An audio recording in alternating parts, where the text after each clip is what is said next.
자, 여러분들 반갑습니다. 이번 시간에는 우리 TET 1급 부가치세에 대한 얘기를 좀 드리죠. 강의를 드리는데요. 일단 시험에 대한 있죠. 이게 배점이 어떻게 이루어지는지 보겠습니다.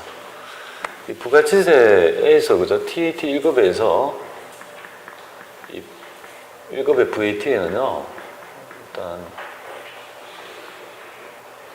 이런 문제가 있죠. 약 한 2문제 정도 내와요.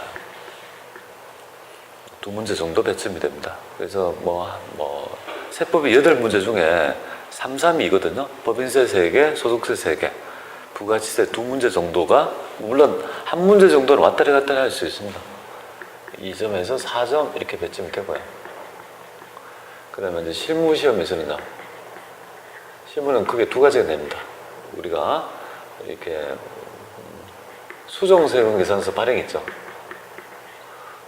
이거랑 우리 전반적인 신고서 있죠. 신고서 전반에 관한 그런 일반적인 얘기 합해가지고 약 한 12점 정도?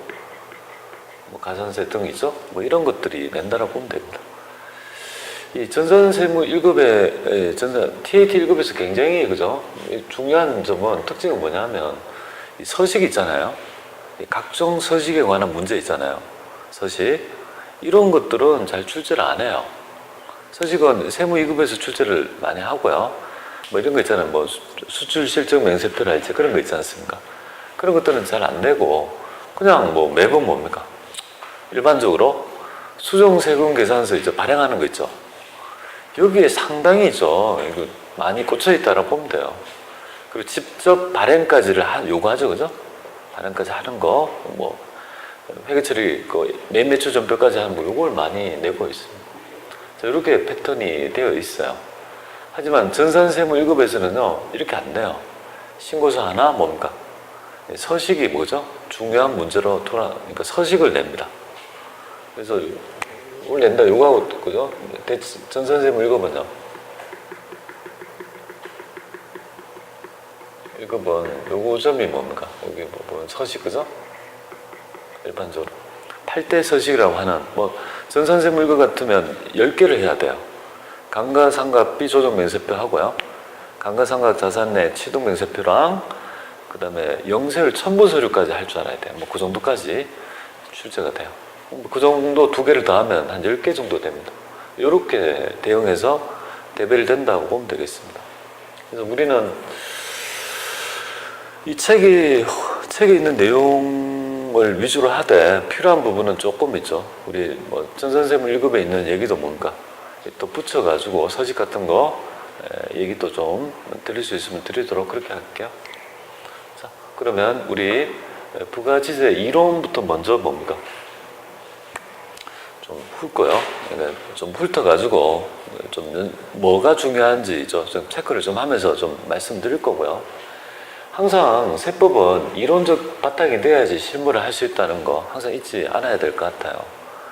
이론을, 그죠? 이론 문제를 풀기 위한 이론이 아니고요. 실무를 이해하기 위한 이론 베이스가 필요한 거예요. 그런 위주로 우리가 한번 학습을 좀 해보도록 할게요. 여러분이 처음 학습하는 건 아니니까. 보겠습니다. 자, 첫 번째, 우리 오늘 부가치세의 이론 기본적인 개념을 배우죠. 자, 간단히 부가치세에 대한 말씀을 드리죠. 부가치세라는 거는 뭐냐면 누가 창출할까요? 부가치는 매출자가 할까요? 매입자가 할까요? 부가치의 창출의 주체는 누굽니까? 그럼 부가치가 뭐냐고요? 네, 그렇죠. 부가치의 뭡니까? 정의가 좀 필요하죠. 그죠? 부가치의 정의. 도대체 뭐냐 이거잖아요. 그죠? 그리고 부가치는 그죠? 매출자가 창출하는 거다. 이걸 공급자라 하죠. 그죠? 한다라고 보면 됩니다. 이 부가치의 정의는요, 우리 경제학적 용어가 되겠습니다. 요소 시장에서 일어나는, 그죠? 임금, 여러 가지 활동에 따라 임금, 이자, 지대, 이윤의 합계라고 합니다. 임금, 이자, 지대, 이윤의 합계라고 보는 거예요. 근데 중요한 거는 이런 부가가치를 뭡니까? 직접 측정이 불가능하다는 부분이에요. 측정이 안 된다는 거예요. 과세하기 위해서 있죠. 측정할 수 있는 개념이 필요했던 거예요. 그러니까 측정할 수 있는 개념, 법률상의 개념을 만들어야 될 필요성이 있는 거잖아요. 그죠? 그래서 이 부가치는 소비세입니다. 쉽게 말하면. 부가치세는 소비세입니다. 소비세. 우리 능력설에 따라 있죠. 어떤 능력이 있는지에 따라 다르게 세금이 매겨지는데요. 재산이 있다면 부담 능력이 있으니까 뭡니까? 세금을 내도록 해요. 재산세 위주로. 돈을 벌었다. 소득이 있으면요. 부담 능력이 있죠. 소득세 내게 하는 거예요. 소비 능력에 대해 과세하겠다는 거예요. 소비할 수 있다는 거는 그만한 능력이 있다는 말이거든요. 소비 능력에 과세하는 세금이 뭐예요? 부가가치세가 됩니다. 그러면 소비한 금액을 그죠? 능력에 소비한 금액에 대해서 준해서 세금을 매겨야 되는데 소비한 금액이라는 말이 참 애매하지 않습니까? 소비를 어디까지로 볼 건지도 애매하고 적용하기 어렵다는 거예요. 그러니까 반대로 칩니다. 뭘로? 소비하려면 누군가가 뭡니까? 그죠? 소비할 수 있는 있죠. 재와 용역을 공급했을 거 아닙니까? 공급한 자가 뭡니까? 창출한 부가치를 소비한 거야. 즉 이 말은 부가가치라는 개념이 뭐냐면 소비한 금 이렇게 매칭이 돼요. 제가 궁극적으로 드리려는 메시지는 이건데요. 소비액이 뭡니까? 결국은 뭐가 되냐면 부가가치가 되는 거예요.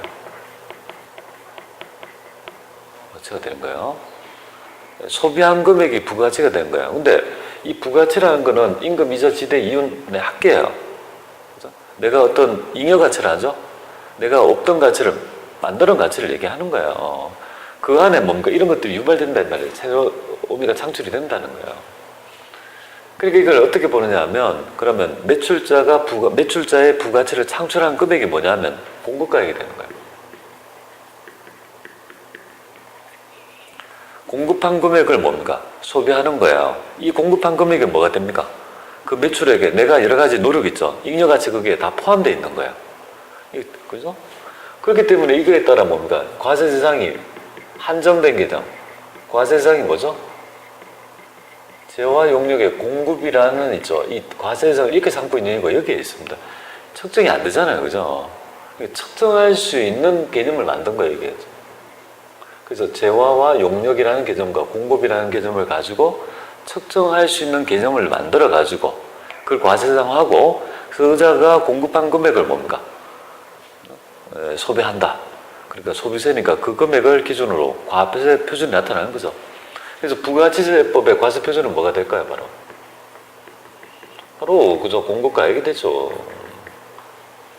이렇게 이 조문이 매칭이 되어 있는 거예요. 그러니까 사람들이 부가치세라 하면 잘 이해를 못하는 거야.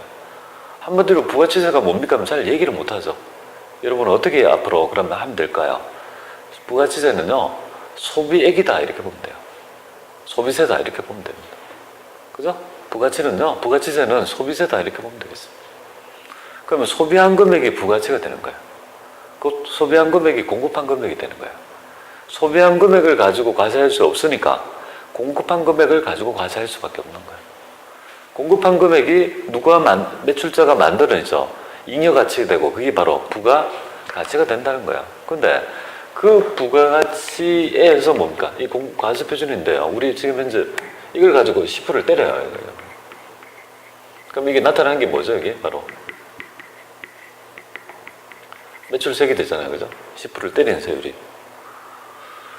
그런데 중요한 거는 내가 공급한 금액에는요, 내가 창출한 부가치만 있는 게 아니라서요. 내가 중간재를 매입해서 놈이 만든 그저 가치에 덧붙여가지고 가치를 만들어낸 거죠. 그러니까 내가 창출한 부가치를 소비를 한다? 그것만을 측정해서 과세하기 위해서는요, 다른 사람이 만든 가치를 뭡니까? 빼줘야지만이 뭡니까? 내가 창출한 부가치에 대해서만 과세할 수 있는 구조가 되는 거예요. 그래서 나타나는 개념이 바로 그거를 잘 설명해주는 과세 방법이 바로 전단계 세액공제법이라는 거고요. 거기서 매입세를 빼주는 이유가 여기에 있습니다. 그죠? 매입세를 빼주는 이유는 여기에 있죠. 괜히 좋으라고 빼주는 게 아니에요. 바로 이 자기가 창출한 부가치에 대해서 측정해서 낼 수 있는 과세 구조를 만들다 보니까 이런 매입세 공제를 빼주는 거고, 그 금액이 바로 뭡니까? 바로 납부세액이고, 요렇게, 그죠? 요렇게 과세하는 이 구조를 뭐라고 합니까? 이런 과제를. 전단계 세액공제법이라는 있죠. 방법에 의해서 과세하는 거예요. 부가가치의 정의는요, 그죠? 예, 전단계 세액공제법 이렇게 보는 거예요. 자, 그리고 이제 부가치에 있죠. 좀, 그죠? 다른 정의는, 변형된 정의는 이거죠. 이렇게 해서. 그럼 요거를 측정을 못하니까 약간 변형된 정의를 가지고 있죠. 그래서 이렇게 매출한 금액을, 부가치를 공급한 금액을 보통 매출액이라 하죠. 그죠? 매출액이라 하고. 그 다음에 여기서 내가 창출한 부가치가 아니고 다른 자의 중간자의 매입액이 있을 거 아니에요. 그죠? 매입액을 뺀 나머지를 마진율, 이거 있죠. 마진. 이거를 측정이 안 된 변형된 개념으로 보는 거예요. 부가치를. 측정이 안 되는데 이걸 어떻게 측정해? 그러니까 측정될 수 있는 과세 구조를 정의를 이렇게, 그죠? 만들 수밖에 없는 거예요. 그리고 이제 이렇게, 그죠? 과세를 하고 있다. 이렇게 보면 돼요. 그러면 매입세액을 공제하지 않습니까? 매입세액을 공제하면, 이 공제한다는 말은 과세당국 입장에서는 세금을 이걸 받을 거 아니에요. 그죠? 그럼 이 구조 자체가 매출할 때 걷어들였던 세액하고 매입할 때, 그죠? 부담한 세액을 뭡니까? 잘 빼서 납부했는지를 확인할 수 있어야 되죠. 그러면 이 거래를, 양자의 거래를 다 확인할 수 있는 뭡니까? 거래를 확인할 수 있는 매개가 필요했던 거예요. 그래서 만든 매개가 뭐냐면요, 세금계산서가 되겠습니다. 그래서 세금계산서의 탄생의 연원이 여기서 나타납니다. 즉 세금계산서의 존재 이유는요, 매입세 공제를 받기 위함입니다. 거래를 확인할 수 있는 매개로서 발전이 됐던 거예요. 그런데 이제 우리가 시대가 조금 변화하면서 얘를 대신할 수 있는 뭡니까? 대체 매개가 있더라, 그죠? 그래서 얘가 이제, 그죠? 최고의 정빅이죠. 그래서 세금계산서가 최고의 정빅인데 비슷한 거, 기능을 할 수 있는 신용카드하고 현금 영수증까지를 우리는 매입세 공제 법적 정빅으로 인정하는 그런 입장을 취한다는 거예요. 그죠? 네, 그렇게 지금 되어 있는 거예요. 근데 그 얘기를요, 엄청나게 여기에서 좀 어렵게 얘기해요. 이렇게 이렇게 부가치를, 그죠? 원유가 있다. 부가치를 내가 200원 올렸다. 300원을 팔았으면 200원 내가 창출한 거 아니냐. 또 주유소에서는 뭡니까? 또 이렇게 해가지고 얼마 안 보이는데 또 올렸다. 이런 거잖아요. 그죠? 이런 부분을 얘기합니다. 자, 그래서 이제 부가치의 의미를 이제 저렇게 조금 보시면 결론이 이렇게 되니까 좀 더 편하게 할 수 있지 않을까 이렇게 봐요. 저도 옛날에 학교 다닐 때 이런 의문을 많이 가졌어요. 아니, 부가가치 세면 부가가치에 대해 세금 매기는 거 아니냐. 근데 과세 대상이 뭡니까? 펼쳐보면 재와 용역의 공급이라는 개념이거든. 부가가치하고 재와 용역의 공급하고 어떤 관계가 있지? 아무로 설명을 안 해줍니다. 그리고 과세표준, 세금을 매기는 기준금액이 공급가액이에요. 공급한 금액이 부가치하고 어떤 관계가 있을까? 고민하기 시작합니다. 왜? 분명히 있잖아요. 이름을 부가치라고 했으면 그만은 개연성이 있어야 되는 거 아닙니까? 찾아보니 결론이 이렇게 되는 거예요. 이렇게. 그래서 보통 재와 용역의 공급을 법률상의 부가치의 표현이라고 표현합니다. 법률상 부가치의 표현을 한정된 개념, 재와 용역의 공급이라고 정의한다. 그렇게 생각하시면 조금 더 이 조문을 이해하는데 좀 편할 것 같아요. 자, 특징 한번 보죠. 특징 일반적으로 알 거니까요. 첫 번째, 일반 소비세는 모든 소비에 대해 다 과세한다, 그죠? 그럼 반대되는 개념이 뭘까요? 개별 소비세가 됩니다. 특정 소비에 대해 과세하는 거. 그죠? 그러니까 일반 소비세하고 반대되는 개념은 개소세, 개별 소비세. 이렇게. 개별 소비세 이렇게 된다. 일반 소비세, 모든 그죠? 면세에 열거된 거 제하고 모든 소비행위에 대해서 뭡니까? 과세한다? 일반적 소비세다. 두 번째, 전 단계 뭡니까? 세액공제법에 의해서 과세한다, 그죠? 전 단계 세액공제법은 매출액에서 뭡니까? 매출액에서 세율을 곱한 금액이 매출세액이 될 거고, 그죠? 10%, 0%. 그리고 여기 보세요. 이렇게 돼 있죠. 세금 계산서 등으로 뭡니까? 입증된 매입세액을 빼죠, 그죠? 이걸 빼주는 이유는요, 누적 효과의 방지입니다. 누적 효과가 뭐냐면, 이 내가 공급하는 금액은 내가 창출한 부가가치만 있는 게 아니잖아요, 그죠? 그러니까 내가 창출한 부가가치만을 과세하기 위해서는요, 그래서 내가 매입 시 부담한 세액에 대해서 공제해줘야지 구조적으로 내가 창출한 부가치에 대해서 소비한 자에 굳어서 낼 수 있는 구조가 됐더라는 거예요. 이렇게 되고. 간접세는 뭐냐면 이미 알 거예요. 세금을 부담하는 자와 내는 자가 같으면 직접세, 다르면요, 우리 간접세가 됩니다. 소비세는요, 간접세일 수밖에 없어요. 소비세는 다 그래요. 소비한 자가 세금을 부담하죠. 내는 걸 지가 내는 게 아니란 말이에요. 직접 내게 하면요, 커피 한 잔 마셨다가 마시고 그죠? 세금 내러 가야 되고, 이게 말이 되겠습니까? 그러니까 어떻게 합니까? 물건을 판 자, 매출자한테 뭡니까?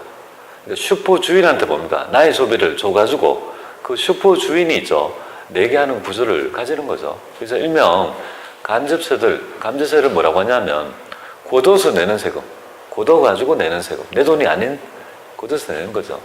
근데 우리 사업자는 어떻게 인지할까요? 내한테 들어오면, 내 주문에 들어오면 다 내 돈이에요. 그죠? 너무 돈이 있는데 말이죠. 그래서 만약에 매출을 10억 했으면 어떻게 됩니까? 그죠? 뭐 11억을 만약에 주문해서 1억은 내 돈이 아니죠. 그리고 뭡니까? 다 자기가 쓰는 거예요. 그리고 나중에 세금을 내래요. 1억을. 그러면 내 주문에 또 나가죠. 그리고 불만을 가져요. 아니, 왜 세금을 내가 왜 이렇게 많이 내냐고. 그리고 심지어는 이런 사람이 있습니다. 내같이 세금을 많이 낸 사람 있냐고. 1억을 낸대요. 참 웃긴다, 그죠? 물론 외상거래가 있을 수 있지만 이론적으로 어떻게 됩니까? 넘 돈을 가지고 있다가 뭐야? 그냥 내는 거에 불과한데 뭐 힘들지도 않고, 그죠? 지가 내는 것도 아닌데. 그래서 그런 것들이 현실적으로 그 정도의 개념을 아는 사람도 드물다, 그죠? 사업자들 중에서 작은 영세한 사업자 있죠? 그러니까 그런 개념이 없어요. 무조건 돈 들으면 내 돈이에요. 돈 나가면 내가 아까운 거예요. 그러니까 여러분들이 만약에 그런 회사에 들어가면 어떻게 됩니까?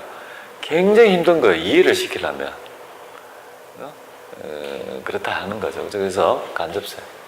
그래서 그런 얘기 안 통한 분한테는 이렇게 얘기해야 돼요. 입금이 1000만 원, 110만 원 되죠? 그럼 10만 원은 뭡니까? 이거는 사장님 거 아니에요. 넘돈이에요. 제가 보관할게요. 그리고 VAT를 제한 금액을 입금을 시키고, VAT는 신고납부일에 내면 전혀 몸이 힘들지 않죠, 그죠? 일단 그거부터 분리하는 작업이 필요해요. 부가가치세를 같이 뭡니까? 가장 세금 체납이 많은 게 뭔지 아세요? 바로 부가치세인 거예요. 우리 법인사업자나 뭐 개인사업자 중에 세금 체납 20억 이렇게 돼 있죠. 그거 보면 20억 중에서 17, 8억은 뭐예요? 다 부가가치세라고요. 그러니까 들어올 때 그때 뭡니까? 넘 돈인 줄 모르고 쓰다가 나중에 내가 내려니까 힘이 들어서 유동성이 안 돼서 못 낸다 이거죠. 그리고 지치고 지치면요, 배를 쪄라 이렇게 하면요, 그게 뭐예요? 체납이 되는 거 아니겠습니까? 그래서 잘 구분해서 한다, 간접세.